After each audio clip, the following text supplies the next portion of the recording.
Aujourd'hui, il y a un peu de vent, du vent un peu froid. Aujourd'hui, c'est le printemps, aujourd'hui, c'est samedi. Samedi, c'est un jour où d'habitude on fait des plans, mais il va falloir apprendre à oublier les plans du samedi, depuis que hier après-midi, notre ministre de l'Intérieur, Peter, a annoncé que c'était fini. De la Belgique, on ne sort plus. En Belgique, on n'entre plus, et il n'a pas l'air de rigoler. Et on nous dit aussi que des milliers de Belges sont toujours coincés à l'étranger. J'ai demandé à Rebecca de nous parler de son intérieur Bible.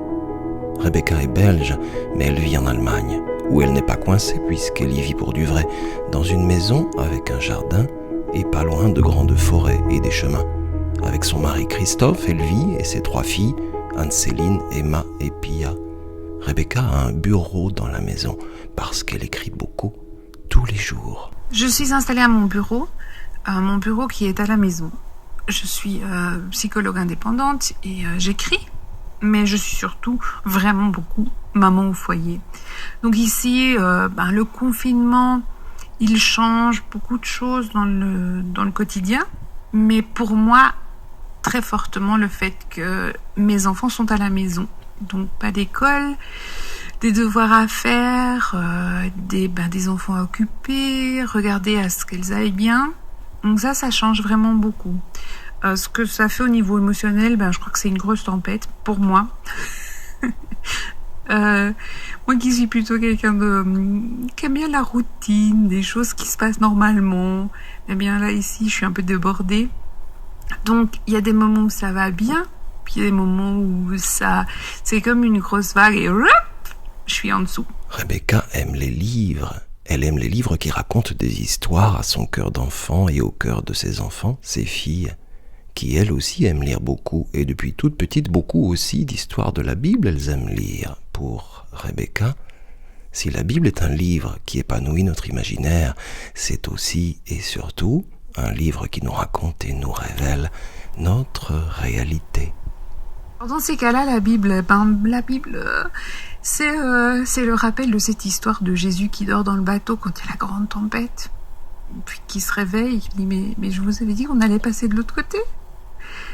Et c'est ce rappel très tangible, tu vois, la Bible c'est un objet, c'est un livre, tu peux le prendre en main, tu peux l'avoir sous tout plein de formes, tu peux regarder dans une Bible d'enfant, tu peux voir comment Jésus est présent. Pour moi, c'est ce signe tangible de Dieu qui se met à genoux et qui est dans ma situation avec moi. Puis c'est ce Jésus qui est assis, on va dire, qui prend les enfants dans les bras, qui les bénit et qui me prend dans ses bras et qui me bénit.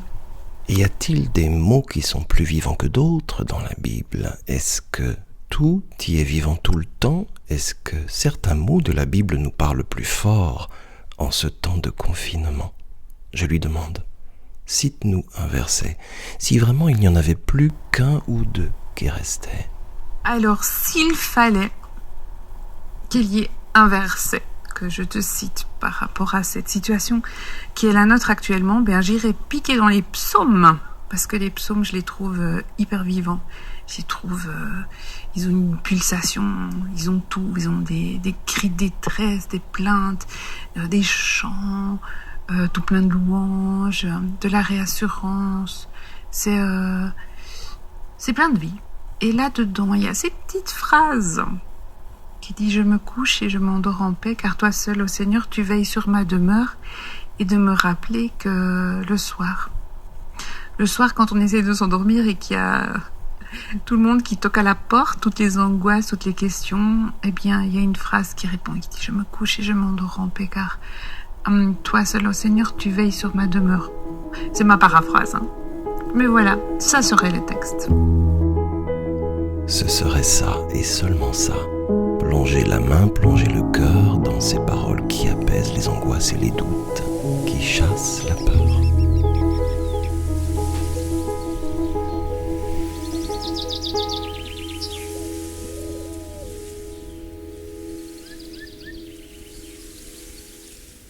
Attention, la Bible peut faire gravement du bien à la santé. Elle ne contient ni diluants, ni agents toxiques, ni substances allergènes.